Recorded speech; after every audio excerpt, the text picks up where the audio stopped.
ISIS has captured 88 Christians in Libya. Governor Scott Walker will not rule out what he calls another full-blown invasion of Iraq. President Obama does not have a strategy on ISIS. Here is Republican Congressman Kevin Yoder of Kansas, who joins us here in New York. Congressman, welcome to the show. Yeah, thanks for having me on. Let's get straight at it. What would you do now with ISIS?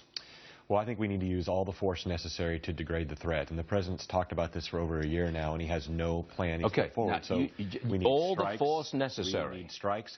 We need ground troops if necessary. How many? But, well, I don't know the answer to that yet because we don't have that information from Governor Walker says he would not rule out what he calls another full-blown invasion of Iraq. Would you rule it out? Well, look, we're either serious about the threat that ISIS is bringing or we're not. And right now we're talking about nibbling around the edges. I think we need to go full force, what we need to do in order to degrade the threat, and that means airstrikes, that means troops if necessary.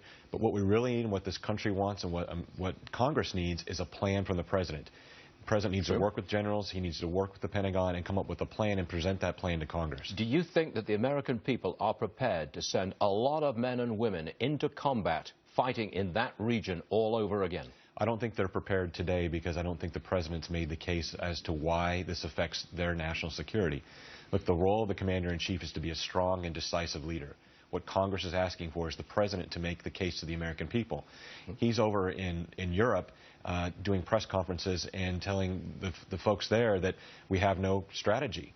That sends really bad signals back home to Americans, and it certainly, I think, tells ISIS that be worried about what the United States is going to do in response. So he's sending all the wrong signals. You realize that, I mean, the Republican Party could become known, it could be demagogued as the war party. I mean, you could say that.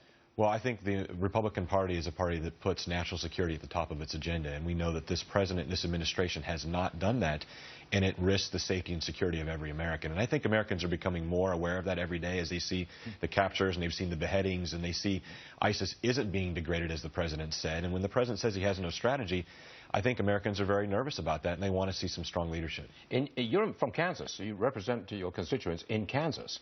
Are they concerned about ISIS? Is that top of their list of priorities? Is it prosperity, the economy, immigration, or is it ISIS and go get them? I think economic issues still remain at the forefront of most Americans' lives, but I think there is a growing concern that we are not being strong enough in response to ISIS, and as we allow them to grow, that threat actually can have an impact here at home.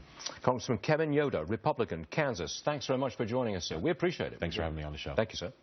If you watched the show yesterday,